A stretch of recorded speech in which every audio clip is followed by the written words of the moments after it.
چەند ڕۆژێکی دیکە گەورەترین ڕووداوی وەرزشی سەرئاستی جیهان لە قەتەر دەست پێ دەکات.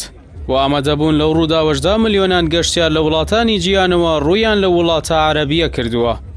وڵاتی قەتەر بە بەکارهێنانی چەندین وەکار دەیەوێت ڕووداوی مۆندیال بخاتە خزمەتی بانگەوازی ئیسلامیەوە و ڕۆی ڕاستەقینەی ئیسلام بە ئامادەبوانی مۆندیال نیشان بدات.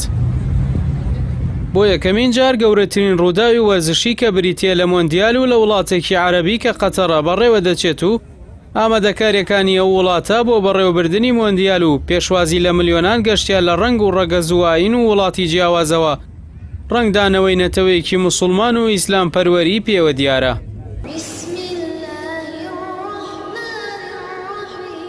قەتەر دەیەوێت ئیسلام ڕنگدانەوەی تەواوی بەسەر مۆندیال و ئامادەکاریەکانی بەڕێوەچوونی ئەو ڕووداوە وەرزشیە هەبێت و ڕووی ڕاستەقینەی ئیسلام کە بریتیە لە چاکەکاری و ئاشتی و دادپەروەری بە ئامادەبوانی ئەو ڕووداوە گەورە وەرزشیە نیشان بدات.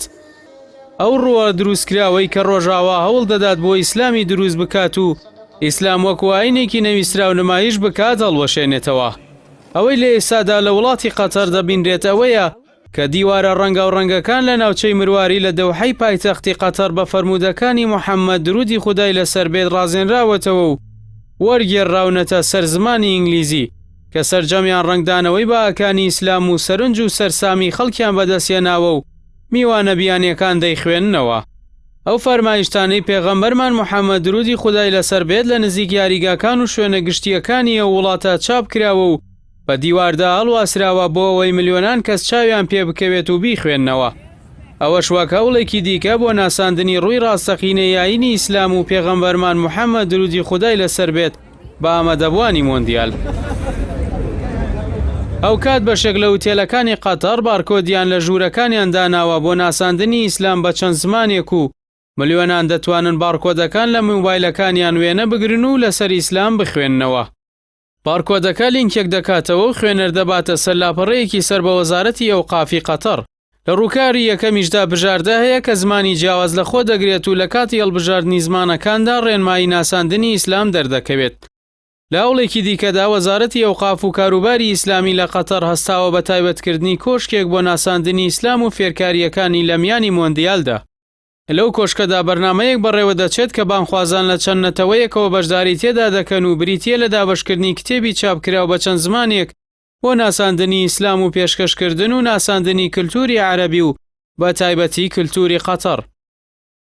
سەرەڕای ڕنگدانەوەی ئیسلام لەسەر ئامادەکاریەکانی قەتەر بۆ مۆندیال و ئەوڵەکانی بۆ نیشاندانی ڕووی ڕاستەقینەی ئیسلام ئەو وڵاتە بە فەرمی هەر جۆرە ئاهەنگ و کۆبوونەوە و نمایشکردنێکی ناکۆک لەگەڵ ئاینی ئیسلام لەوانەش ئاهەنگ و بانگەشە بۆ ئاوڕەگەزبازی لە میانی مۆندیالدا قەدەغە کردووە.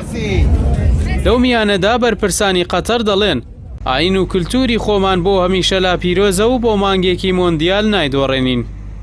ئەو کاتە و دیاردەوە ئاهەنگ و مەراسیمانەی لەگەڵا کار و ڕەوشتە ئیسلامیەکان یەکناگرنەوە لەوانە مەی خواردنەوە و بەدڕەوشتی و ئاکاری دیکەی دوو لە ئادابی گشتی و ئیسلامەتی لەو وڵاتە قەدەغە کراوە. ئەم ڕێوشۆنانش لەو شوێنە گشتیانەدا وەکو ئاگاداری بۆ ملیۆنان هەڵواسراون و بڵاوکراونەتەوە.